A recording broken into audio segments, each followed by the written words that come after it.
The Pod Network Entertainment. Day 183. Paano kung slow burner siya? Hi, I'm Joelle. I talk for a living and I'm an overthinker. Life keeps going and the questions keep coming. But I hope you find comfort in the fact na hindi ka mag-isa. Ang dami nating overthinker, no? Sa ups and downs, twists and turns ng buhay, paano kung ituloy lang natin ang paghanap ng kasagutan? Ready? Tara! This is Joelle's podcast. Paano kung? Powered by the Pod Network.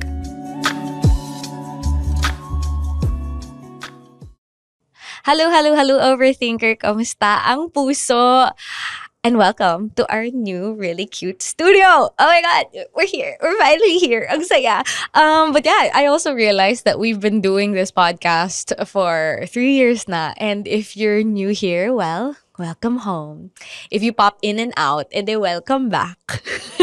And if you're one of those who And if you're one of those who regularly listen, thank you for always being here. If you're loving what you hear, a follow and a rating goes a long way so I can keep making more episodes.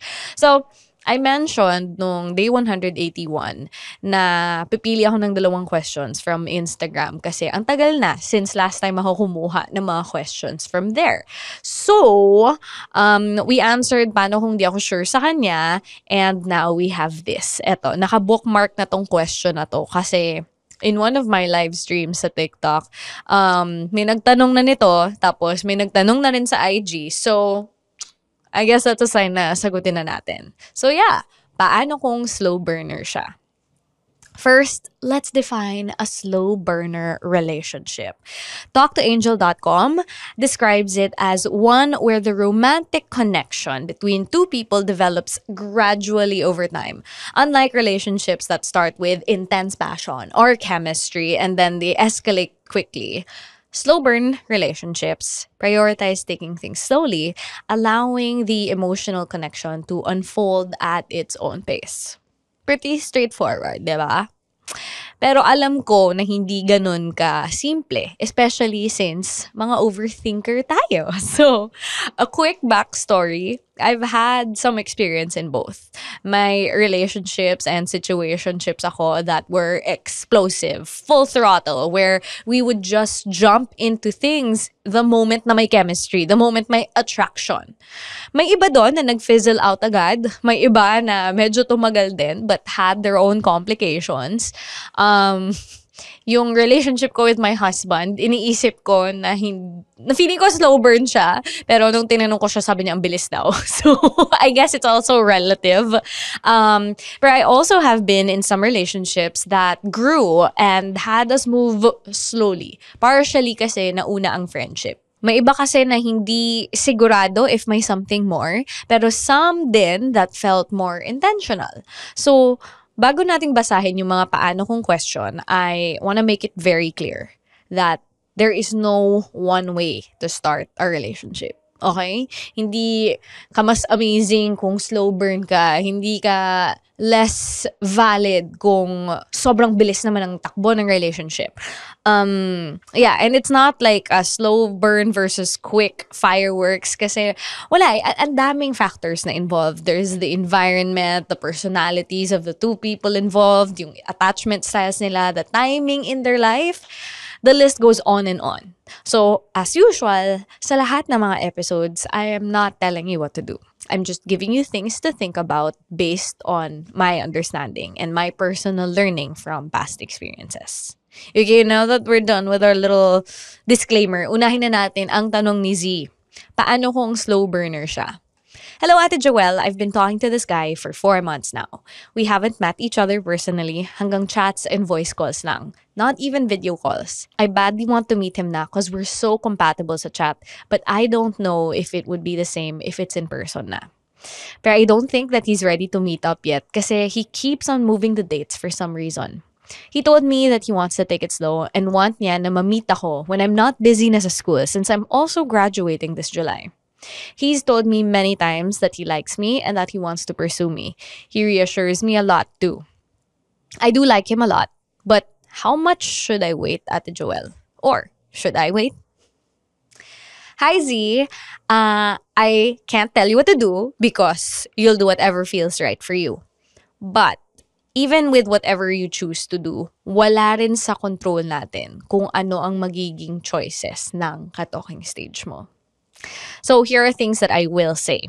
1, kung matagal na kayong nakikinig dito, alam nyo na in my later landi years, mas prefer ko ng maging straight to the point and makipag-meet up agad-agad. Kasi gusto ko makipag-date sa tao. Ayoko na ng pen pal. Ayoko na ng ka-chat lang. Ayoko ng textmate. So, yun yung intention ko. That was very clear. And ang belief ko, life will keep going. There will always be important things in life, whether sa school man yan, o sa trabaho, o sa pamilya, kung ano man yan, other relationships. So, there will always be something that needs to be prioritized. Hindi mawawala yan. So, if I were you, Z, hindi ako aabot ng 4 to 5 months nang hindi ko pa nakikita ang tao or video call man lang. Unless meron silang super valid reason like nasa space yung taong to. Pero parang paano yun mangyayari, di ba? But then again, I wouldn't allow myself to fall agad-agad unless I see this person. Hindi ako mag-i-invest ng ganong oras, ng ganong panahon, ng ganong feelings in someone that I don't even know. So, that's also for safety reasons. Clarify ko lang though, na pag nag-meet up naman with a person right away, hindi naman ibig sabihin nun moving fast na yun agad. Because ang dami pang pwedeng mangyari after that first meetup. 2, another thing I will say, it's honestly kind of strange to me na gusto niyang hintayin na graduate ka. Kasi, what difference does it make? Siyempre, I wouldn't have the answer since hindi ko naman siya kilala. But if I were you, tatanungin ko na rin out of curiosity. Like, bakit kailangan hintayin na graduate? Ano yung difference, diba? Unless nasa space kang nag-aaral. But for your specific situation, July naman na next month. You've already waited this long.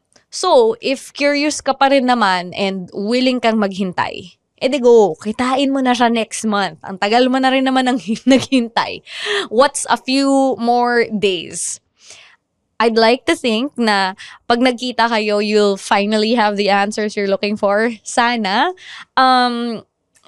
Whether he's as great in person, if attracted ba kayo sa isa't isa, kung gusto niyo ng parehong bagay, if you want to continue seeing each other, and if you want to build something more, hopefully masagot na pag nagkita na kayo in person. But, for other people who are in a similar situation na walang ganong clear deadline na by July kasi ganito, matatapos sa work, matatapos sa school, whatever. Kung wala kayong clear deadline of meeting up, tapos months ka nang naghihintay, tapos reschedule yung kausap mo kahit na sinasabi niya sa'yo na gusto ka niyang i-pursue. Ang tanong ko na lang doon ay, do their words match their actions? Yung reason ba nila for not meeting up with you, naiintindihan mo ba kung bakit? Does it make sense to you? What are you waiting to happen? Gaano katagal ka ba willing to wait? 3, back to you, Z. Sabi mo that you really like this person and that's wonderful. Pero ipapaalala ko lang sa'yo na habang hindi pa kayo nakikita face-to-face, kung hindi pa kayo nagsispend ng considerable amount of time together, which dating is about, hindi mo siya kilala talaga. Maybe you like the idea of this person. So, let the fact na hindi mo pa siya kilala keep you grounded. Pero paano kung nag-meet na? Paano kung nakikita naman sila regularly? Pero mabagal pa rin. Ken asks, paano kung he wants to take it slow muna? Hi po, Ate Joelle. I'm always listening to your podcast and your advice has helped me a lot. Ito naman ang paano kong question ko. Paano kung he wants to take it slow muna? First and foremost, I'm bisexual. Masasabi kong wala pa siyang experience sa pagkakaroon ng serious relationship kasi he said that he didn't know how to communicate well. But when we started talking na, natututo na raw po siya sa akin.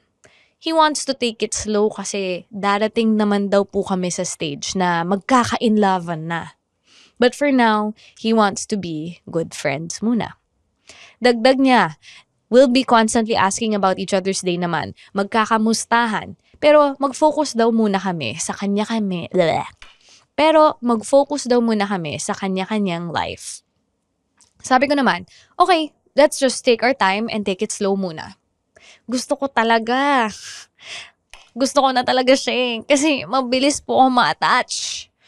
Pero ayun, siguro I'll just wait when the time is right and when the time comes. Ano pong say mo? Thank you po, ate. Hi, Ken. Thank you so much for the backstory.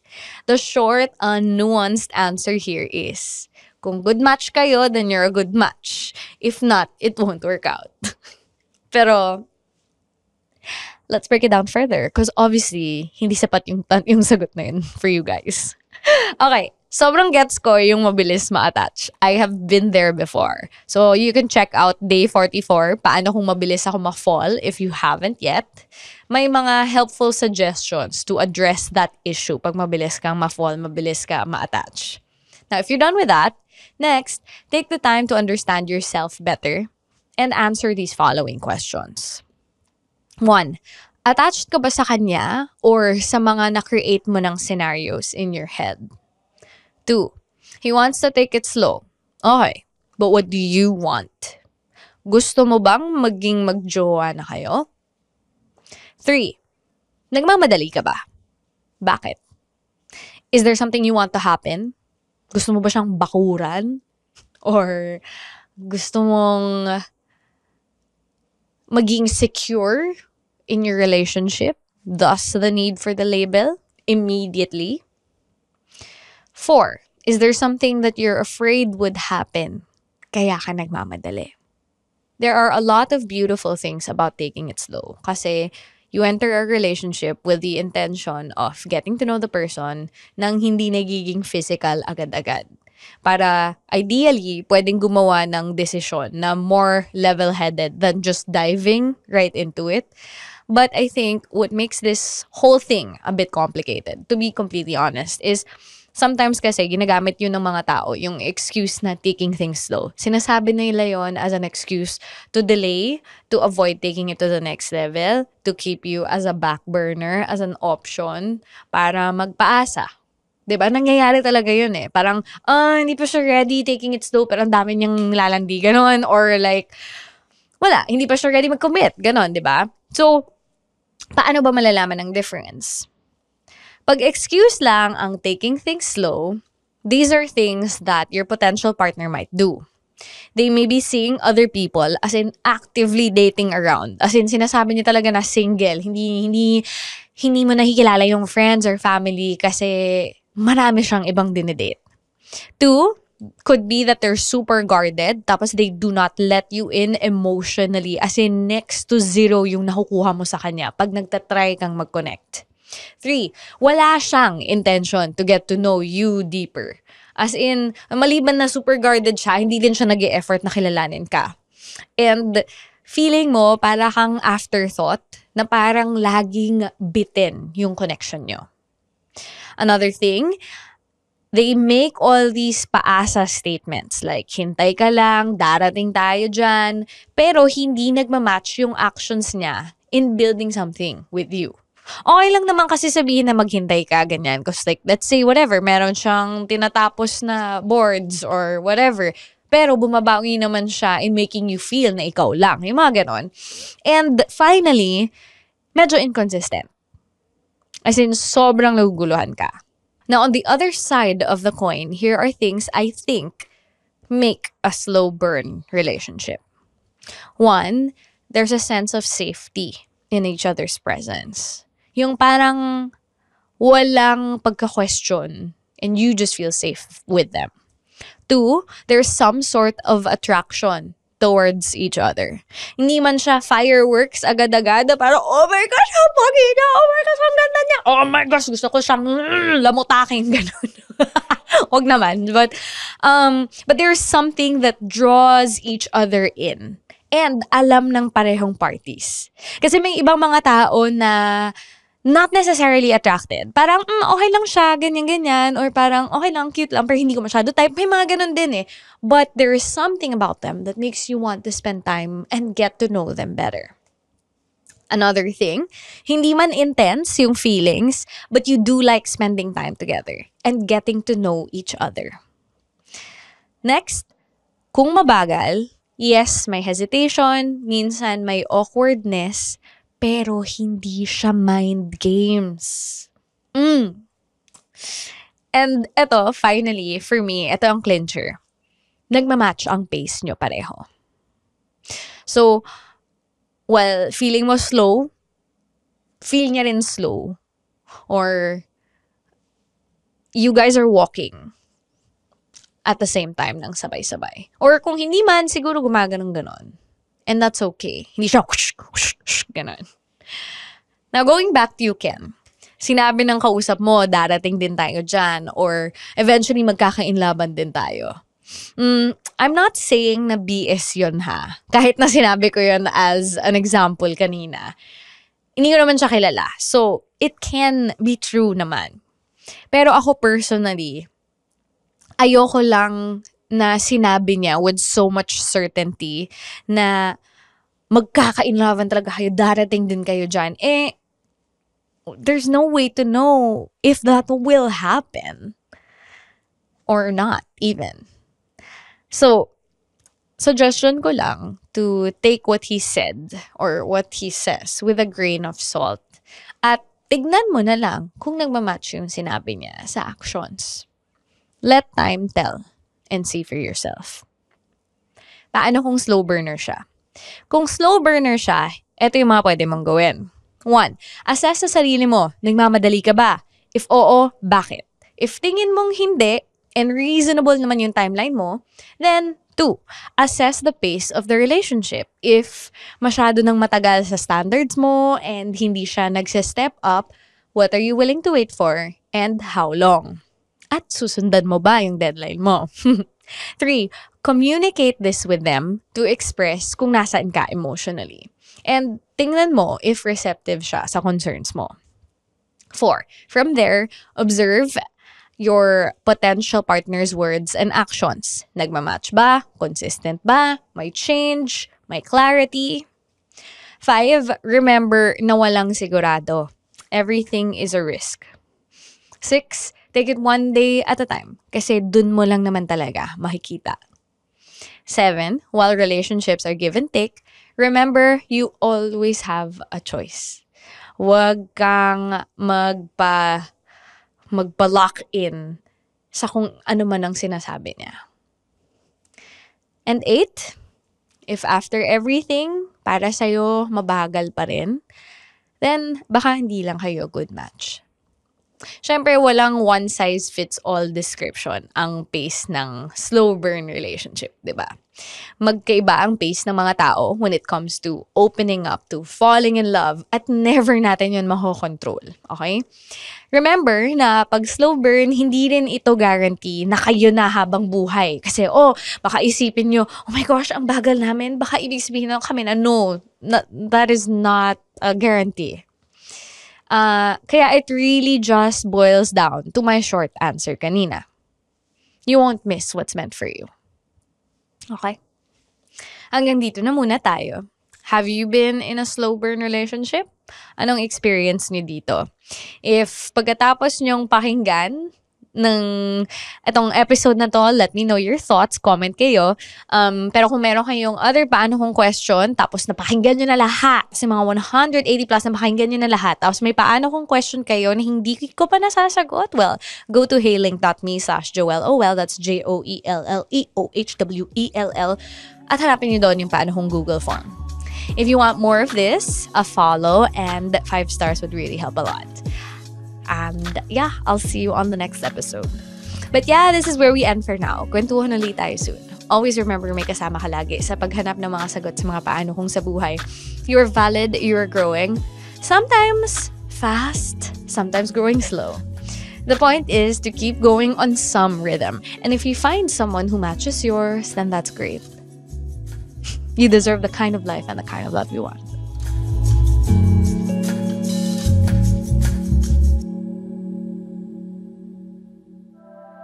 The opinions of podcast creators, hosts, and guests are not necessarily reflective of the official stance of the Pod Network Entertainment, its hosts, or other network programs. The content created by the people behind the podcast is personal and not meant to harm any religion, ethnicity, group, organization, company, or individual.